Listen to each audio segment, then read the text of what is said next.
मैं आपको बहुत आसान तरीके से कैपेसिटर को चेक करना बताने वाला हूँ। अगर आपको जानकारी नहीं है कि किस तरीके से कैपेसिटर को चेक किया जाए तो इस वीडियो को देख लेना, आपको बहुत अच्छी तरीके से समझ में आने वाला है।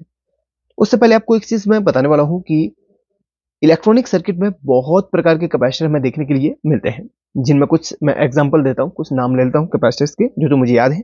फिक्स वैल्यू कैपेसिटर्स हैं, माइका कैपेसिटर है, पॉलिस्टर कैपेसिटर है, फिल्म कैपेसिटर है, वेरिएबल कैपेसिटर है, पेपर कैपेसिटर है, सेरेमिक कैपेसिटर है, इलेक्ट्रोलाइटिक कैपेसिटर है, ट्रिमर कैपेसिटर है, मोटर रन कैपेसिटर है और बहुत सारे कैपेसिटर्स होते हैं जो सर्किट में देखने के लिए मिलते हैं। एग्जाम्पल के एक सर्किट में आपको दिखाने वाला हूँ। तो यहाँ पर भी देखेंगे बहुत सारे इस सर्किट में कैपेसिटर लगे हुए हैं।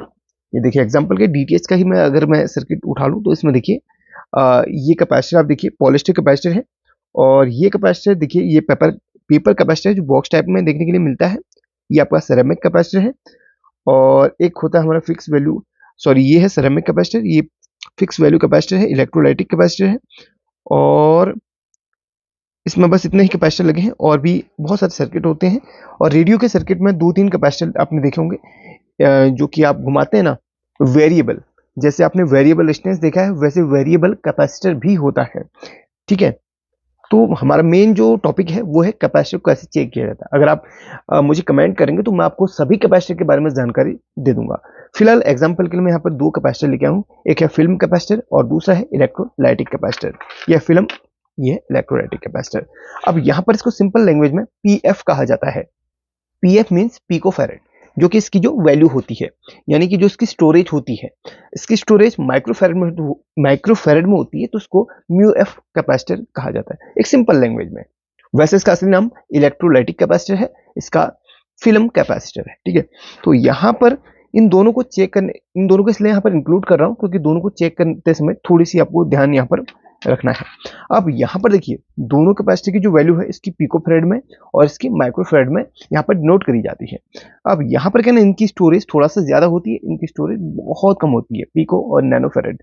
तो इसमें इनकी जो वैल्यू होती है कम होती है, तो इनको चेक करने में थोड़ा सा कंफ्यूजन होता है। सिंपल मल्टीमीटर में कैपेसिटर्स को बजर मोड में चेक किया जाता है। अगर एडवांस मल्टीमीटर की बात करें तो यहाँ पर कैपेसिटर को चेक करने का एक अलग से सेक्शन मिलता है, बट इसमें कैपेसिटर को की जो है ना इसमें स्टोरेज चेक करी जाती है, यानी कि जो कैपेसिटर है कितना स्टोर उसके अंदर है वो चेक किया जाएगा। वो भी आपको थोड़ा सा दिखा दूंगा। ज्यादातर लोगों के पास सस्ते वाला मल्टीमीटर होता है येलो वाला, तो उसी की मैं बात करूंगा। बजर मोड में जाना है और इलेक्ट्रोलाइटिक की जो कैपेसिटर है इसको हमने चेक करना है। इसी मोड में जो कैपेसिटर है वो पता चल रहा है। सबसे पहले तो जो कैपेसिटर शॉर्ट है या फिर नहीं इसका पता लगाने के लिए यहाँ पर इस तरीके से चेक करेंगे आप। देखिए अगर कंटिन्यू बीप मारता है तो आपका कैपेसिटर खराब है, बीप मारने के बाद कुछ वैल्यू बढ़ती है फिर यहाँ पर लास्ट में 1 में जाके रुक जाता है तो ये कैपेसिटर बिल्कुल सही कंडीशन में है। देखिए कुछ वैल्यू चली, उसके बाद अब इसको मैं थोड़ा सा शॉर्ट कर लेता हूँ, यानी कि डिस्चार्ज कर लेता हूँ, फिर आपको दिखाता हूँ। ये देखिए एक बार बीप करेगा हल्का सा, उसके बाद ये बढ़ते बढ़ते बढ़ते वैल्यू बढ़ेगी और फिर बिल्कुल जीरो यानी कि ऐसी स्थिति पे आ जाएगा। देखना बढ़ते रहा, ये देखिए ये अभी चार्ज हो रहा है और फुल चार्ज होने के बाद इसने यही दिखा दिया। ये कैपेसिटर बिल्कुल सही कंडीशन में है। कैपेसिटर चेक करने के बाद कंटिन्यू बीप मार रहा है, लगातार रुक नहीं रही है और इस तरीके से 0 दिखा रहा है तो समझ लीजिए आपका कैपेसिटर शॉर्ट है। अगर चेक करते समय बीप नहीं मार रहा है और बिल्कुल इस तरीके से कुछ वैल्यू दिखाता है तो आप समझ लीजिए कैपेसिटर सही है, और कुछ वैल्यू नहीं दिखा रहा है तो आप समझ लेना कैपेसिटर थोड़ा सा वीक हो चुका है। ठीक है, शॉर्ट तो नहीं है लेकिन वीक हो चुका है। वैसे हम दूसरी वैल्यू के कैपेसिटर को उठाएंगे। एक और चीज आपको ध्यान रखनी है, जैसे मैं इस कैपेसिटर को चेक करता हूँ, देखिए ये देखिए वैल्यू बढ़ेगी और टॉप तक जाएगी फिर ये 1 पे आ जाएगा। अब यहाँ पर हम मल्टीमीटर को डीसी पे सेट कर लेते हैं, डीसी 20 वोल्ट पे सेट कर लेते हैं और अब हम देखेंगे तो इस कैपेसिटर में जो वोल्टेज अभी चार्ज हुआ है वो यहाँ पर दिखा देगा। ये देखिए 2.1 वोल्ट और धीरे धीरे धीरे डिस्चार्ज हो रहा है, इसका मतलब ये चार्ज हुआ है। अब इसको पूरा डिस्चार्ज करता हूँ, अब देखेंगे तो यहाँ पर कुछ भी वोल्टेज शो नहीं करेगा।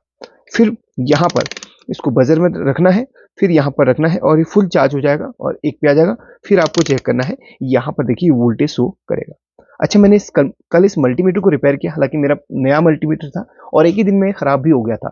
इसमें बजर मोड में थोड़ा सा प्रॉब्लम आ गई थी, यानी कि डायरेक्ट एसी डीसी चेक कर दी थी मैंने तो खराब हो गया था। तो कल इसको रिपेयर किया है, कैसे रिपेयर करते हैं वीडियो मैंने बना दिया है, जाके कमेंट बॉक्स में वीडियो का लिंक मिलेगा, जाके देख लेना, कुछ ना कुछ आपको हेल्प मिल जाएगी। हो सकता है आपका मल्टीमीटर भी इस वीडियो को देख के सही हो जाए। चलिए जाइए और देखिए। तो इस तरीके से देखिए, ये अभी धीरे धीरे डिस्चार्ज हो रहा है, यानी कि इस कैपेसिटर की पावर भी बिल्कुल अच्छी है। और हाँ, ये कैपेसिटर इन जो इलेक्ट्रोलाइटिक कैपेसिटर होते हैं, इनमें प्लस और माइनस होता है। सर्किट में ये कभी भी एक ही डायरेक्शन पे लगते हैं, गलत इसको आप उल्टा नहीं लगा सकते। और ज़्यादा वैल्यू पर, यानी कि जितना वोल्टेज की रिक्वायरमेंट है वहीं पर उतना ही लगता है, कम नहीं लगा सकते। जहाँ पर जो मेन सर्किट का जो मेन कैपेसिटर होता है, वहाँ पर अगर 350 से 500 वोल्ट की रिक्वायरमेंट है तो उतना ही लगता है, उससे बहुत कम नहीं लगता। ये फट सकता है, और उल्टा लगेंगे तो भी फट जाएगा। तो जहाँ पर जितनी रिक्वायरमेंट होती है उसी हिसाब से सही डायरेक्शन में लगाया जाता है। और इसमें देखिए, इसको पढ़ना भी आसान है। देखिए इसमें देखिए 1000 माइक्रोफेरेड, यानी कि जो जो इसकी कैपेसिटी है 1000 माइक्रोफेरेड की है। ये देखिए इसकी जो कैपेसिटी है, जो इसके अंदर स्टोरेज कैपेसिटी है, वो 1000 माइक्रोफेरेड की है। और वोल्टेज की जो इसमें कैपेसिटी है, देखिए 25 वोल्ट, यानी कि आप इसको सर्किट में लगभग 20 वोल्ट तक के सर्किट में इस्तेमाल कर सकते हैं, यानी 20 वोल्ट तक में इस्तेमाल कर सकते हैं, उससे ज़्यादा नहीं। 25 में तो कभी नहीं करना, क्योंकि ऊपर नीचे हो जाएगी तो फट सकता है। तो 20 वोल्ट तक में इसको यूज किया जाता है। इसकी ज़्यादा कैपेसिटी होने की वजह से ये चार्ज होता है और अपनी वैल्यू शो करता है। और ये 25 वोल्ट और 4700 माइक्रोफेरेड, यानी कि ये 4700 माइक्रोफेरेड की इसकी कैपेसिटी है। इसको म्यू एफ बी कहा जाता है, म्यू का निशान है। और एम एफ डी भी किसी किसी में लिखा होता है, तो माइक्रोफेरेड उसको कहा जाता है। इसकी भी वो 4700 ही है। अब यहाँ पर देखिए, जो मेन पे लगते हैं, जो रेक्टिफायर के जस्ट बाद में लगते हैं, उनकी जो वैल्यू है वो वोल्टेज वो होती है, वोल्टेज होती है ज़्यादा होती है, और जो कैपेसिटी होती है वो कम होती है, 4.7 माइक्रोफेरेड। सिर्फ इसकी 4.7 माइक्रोफेरेड की ही कैपेसिटी है, लेकिन चेक करने का तरीका बिल्कुल वैसा ही रहेगा जैसे मैंने आपको बताया था। ये सिर्फ अभी इलेक्ट्रोलाइटिक कैपेसिटी की बात कर रहा हूँ, तो उन पे ही यहाँ पर ध्यान रखना। देखिए ये देखिए, अब ये ज़्यादा वोल्ट के हैं, तो यहाँ पर ये चार्ज तो हुए लेकिन पता नहीं चल पाएगा, यहाँ पर वैल्यू कुछ भी शो नहीं करेगा। अगर मैं इसको 20 पे ले चलूँ तो ये देखिए कुछ ना कुछ चार्ज हुआ है। अब यहाँ पर आपने एक चीज़ नोट करी होगी, जैसे मैंने यहाँ पर कम वोल्ट के कैपेसिटर को जब चेक किया था और ज़्यादा माइक्रोफेरेड के कैपेसिटर को चेक किया था, तो वहाँ पर उनकी वैल्यू इस तरीके से बढ़ी थी, इस तरीके से बढ़ी थी, और फिर जाकर ये बढ़ते बढ़ते टॉप तक गई, उसके बाद ये 1 पर आ गया था। टॉप तक जाएगा, फिर ये बिल्कुल 1 पर आ जाएगा। लेकिन ज़्यादा वोल्टेज को जो कैपेसिटर हम चेक करते हैं, तो उस पे ऐसा कुछ नहीं होता, उस पे 1 ही लिखा आता है। अब यहाँ पर क्या होता है ना, जब आपको डाउट लगे तो सीधे आप इसको 20 वोल्ट डीसी पे ले चलो और देखो यहाँ पर चार्ज हुआ होगा। अगर ये चार्ज हुआ है तो समझ लीजिए आपका कैपेसिटर बिल्कुल सही है। तो ये तरीका आप इस चीज़ को भूलना मत। अब हम बात करेंगे फिल्म कैपेसिटर की, जो इस तरीके से। अब हाँ, इनमें एक खास बात होती है, इनको आप सर्किट में कैसे भी इस्तेमाल कर सकते हो, ऐसे भी और ऐसे भी। और काफ़ी बार इसको एलईडी बल्ब के सर्किट्स में सीरीज में भी इस्तेमाल किया जाता है। सीरीज में लगा के इनसे थोड़ा सा वोल्टेज ड्रॉप होती है, तो जो ट्रांसफॉर्मर लेस पावर सप्लाई होती है, उनमें इन कैपेसिटर को सीरीज में भी रखा जाता है।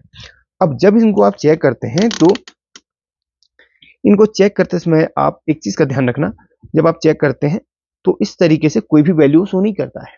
और हाँ, वैल्यू शो तो नहीं करता, साथ में एक चीज़ और मैं आपको बता देता हूँ, ये जो है शॉर्ट होने पर ये भी बीप या कंटिन्यू, इस तरीके से कंटिन्यू मोड में बात है। अगर इन कैपेसिटर से कोई भी वैल्यू स्टेबल होती है, भले उन पे भी इन पे भी कोई भी वैल्यू स्टेबल होती है, सपोज इसमें अभी मैं इस तरीके से टच कर रहा हूँ, कोई भी वैल्यू नहीं आ रही, इसका मतलब ये सही है। अगर बजर मोड में बीप लगातार कर रहा है तो ये कैपेसिटर शॉर्ट है। अगर यहाँ पर कोई भी वैल्यू स्टेबल हो जाती है, सपोज यहाँ पर 100, 200, 50, 60, कोई भी वैल्यू रुक जाती है चेक करने पर, बिल्कुल रुक जा रही है, तो समझ लीजिए आपका कैपेसिटर हाफ शॉर्ट है या फिर शॉर्ट है। ठीक है, तो वैल्यू रुकनी नहीं चाहिए। जैसे इनमें हमने चेक किया, वैल्यू जाकर टॉप तक पहुंची, उसके बाद ये बिल्कुल 1 पर आ गई, इसका मतलब कैपेसिटर सही है, चार्ज हो रहा है, फिर ये फुल चार्ज हो गया। लेकिन वैल्यू रुकनी नहीं चाहिए, दोनों कैपेसिटर में एक चीज ध्यान रखना। और चेक वैसे ही करते हैं। अब देखिए, इनमें भी ये भी चार्ज होते हैं, बट ये ज़्यादा देर तक चार्ज नहीं होते। जैसे हमने इसको लगाया, अब 20 वोल्ट पे इसको रखा और देखा चार्ज हुए हैं, लेकिन ये बहुत जल्दी ड्रॉप हो जाते हैं। चार्ज हुआ लेकिन बहुत जल्दी ये ड्रॉप हो जाते हैं। देखिए, ये देखिए बहुत जल्दी ये ड्रॉप हो जाते हैं, क्योंकि ये बहुत कम माइक्रोफेरेड के होते हैं। तो और सर्किट में इनको फिल्टर करने के लिए इस्तेमाल किया जाता है। इनको फिल्टर भी कहा जाता है एक प्रकार से, ठीक है। और अदर कैपेसिटर के बारे में भी आपको जानकारी दूंगा अगर आप वीडियो में कमेंट करते हैं। तो बाकी इसको चेक करने का तरीका आपको बता दिया। पहले इसमें जाना, उसमें जाके देखना कि चार्ज हुआ कि नहीं, ये भी देख लेना। अगर आपको वीडियो पसंद है तो लाइक करके शेयर कर लेना। वीडियो थोड़ा सा लंबी जरूर होगी, लेकिन कुछ ना कुछ सीखने के लिए आपको जरूर मिलेगा। और सभी कैपेसिटर को इसी मोड में चेक किया जाता है। अच्छा, एक चीज मैं जब वीडियो पर आ ही गया हूं तो उसमें मैं कवर कर ही देता हूं। देखिए, अब जो है, जो कैपेसिटर्स हैं उनकी जो स्टोरेज के लिए स्पेशल मल्टीमीटर यहाँ पर है।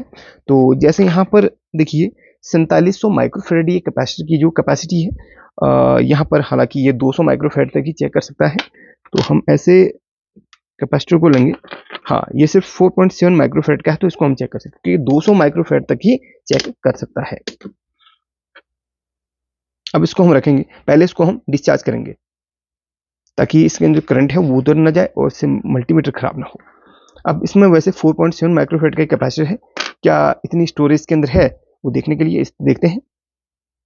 4.4 ही दिखा रहा है, बट 4.7 नहीं दिखाएगा, कोई बात नहीं, ऊपर नीचे थोड़ा सा होता है, लेकिन ये एक्यूरेट वैल्यू तक ये पहुंच रहा है। 4.4 माइक्रोफेरेड ये दिखा रहा है, ठीक है, बहुत सही है। इनको नहीं दिखाएगा क्योंकि ये बहुत ज्यादा वैल्यू, बहुत ज्यादा माइक्रोफेरेड के हैं, ठीक है। इसको देख लेते हैं, और ये तो बहुत कम वैल्यू के होते हैं, फिर भी हम देख लेते हैं। ये 1.5 माइक्रोफेरेड दिखा रहा है। अगर हम इसको नैनोफेरेड पे चेक करें तो ये दिखाएगा माइक्रोफेरेड पर ही। 1.5 माइक्रोफेरेड का ये कैपेसिटर है। 1.5 माइक्रोफेरेड चेक करने पर, हो सकता है उससे ऊपर नीचे हो, बट चेक करने पर वो अब इतना ही दिखा रहा है। ये थोड़ा सा ज्यादा हो सकता है।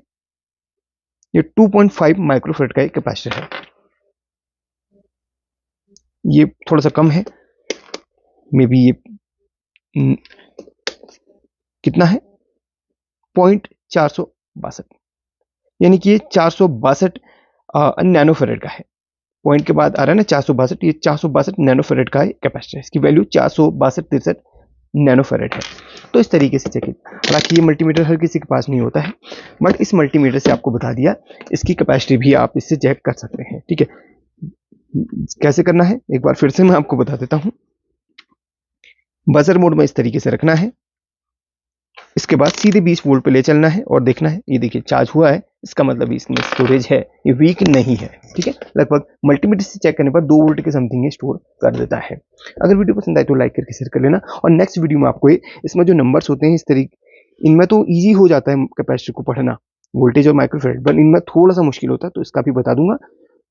इंतजार करना उस वीडियो का, इसमें भी आपको बता दूंगा। हालांकि इसमें 400 वोल्ट तो लिखा है, लेकिन इसके नंबर्स का जो के इस तरीके से होता है ना, उनका बता दो। वेट करना और कुछ नया सीखना। Thank you.